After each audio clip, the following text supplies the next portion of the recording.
aussi ce qui est en train de se passer dans le conflit. La dernière étape du conflit est devant nous, et ça explique le maintien des mots d'ordre de grève pour le moment.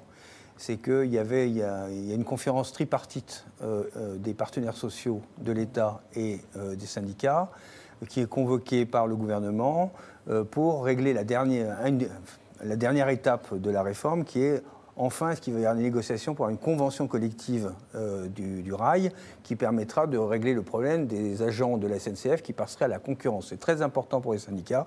C'est une demande depuis le début de la réforme de la CFDT, de l'UNSA, de dire qu'il faut négocier ça en priorité. Et le gouvernement a choisi de mettre ça à la fin, parce que le patronat du rail, c'est la SNCF plus que Keolis qui appartient à la Caisse des dépôts. Donc bon, si le gouvernement avait décidé de convoquer cette conférence il y a 3 mois, ce serait déjà derrière nous. Mais non, il a décidé que ce serait à la fin.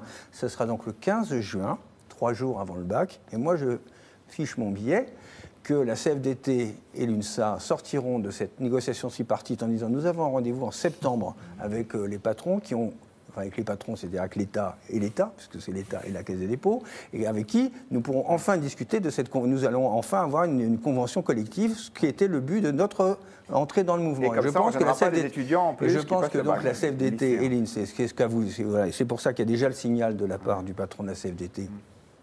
Ce matin, voilà. Mais ça dépendait aussi du gouvernement de gérer le calendrier de la grève pour éviter d'avoir un conflit aussi long, parce que ça aurait pu être plus court. Ouais, sauf Sébastien Potvin que la CFDT, c'est pas eux qui conduisent les trains, c'est plutôt la CGT qui est majoritaire et qui, elle, veut rien arrêter. Hein. Ça vous choque sur le fond qu'on fasse grève le jour du bac? Moi, ce qui me choque, c'est que lorsqu'on entend les arguments qui ont été avancés par les syndicats, je mets du coup de côté la CFDT depuis qu'on a cette information, les syndicats ont avancé l'idée qu'ils ne faisaient pas grève pour eux, qu'ils faisaient grève pour les générations futures. Nous, il n'y a pas de problème. Voilà. Oui, nous, on fait grève. Statut, on le garde. On fait grève pour les générations futures. Or, les générations futures, elles passent le bac.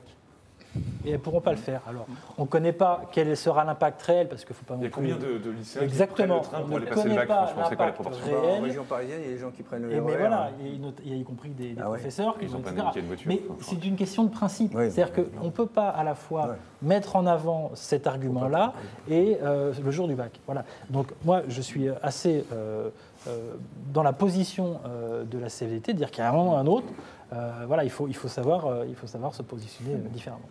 Jacques de Guibon. C'est vrai qu'il y a des notre position est biaisée, je pense, parce qu'on pense de la grève en soi, en fait. Mais moi, je pense que cette réforme de l'État est une erreur, en fait. Donc, je suis plutôt du côté de... Enfin, je suis contre la libéralisation de la SNCF, enfin, l'ouverture à la concurrence, etc. Donc, je pense que ces gens-là n'en ont rien à foutre de 3 étudiants lycéens qui vont aller passer le bac et qui ont d'autres moyens d'aller dans le lycée dans lequel ils vont passer le bac, et c'est pas non plus une affaire d'État. En revanche, le statut de la SNCF, ça, c'est une affaire d'État, je pense. Enfin, ce que va devenir la SNCF, je pense que c'est une erreur colossale de l'ouvrir à la concurrence, de la libéraliser. Et le statut des cheminots, on en a déjà parlé 1000 fois, mais bref, ce n'est pas un scandale en soi.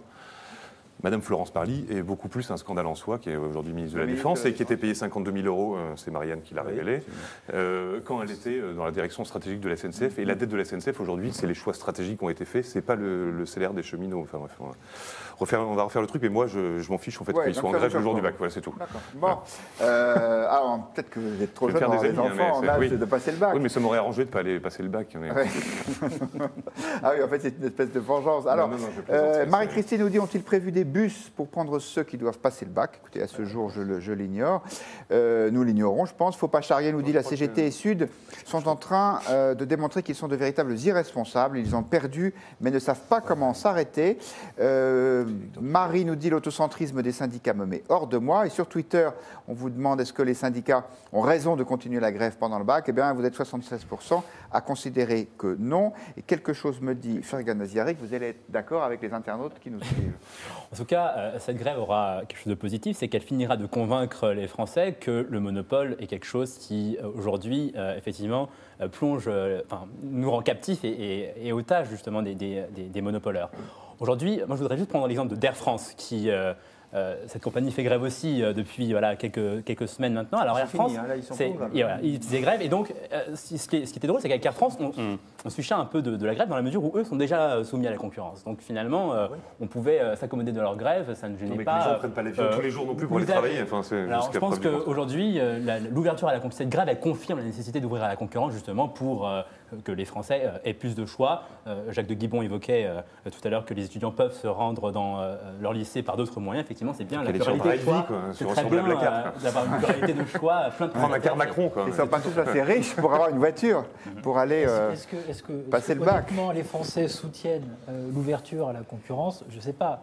Je pense que les Français, le rapport à la SNCF, c'est une question d'efficacité, de trains qui arrivent à l'heure, de desserts, etc. Parce que les trains en Angleterre arrivent à l'heure et sont efficaces, comme chacun sait.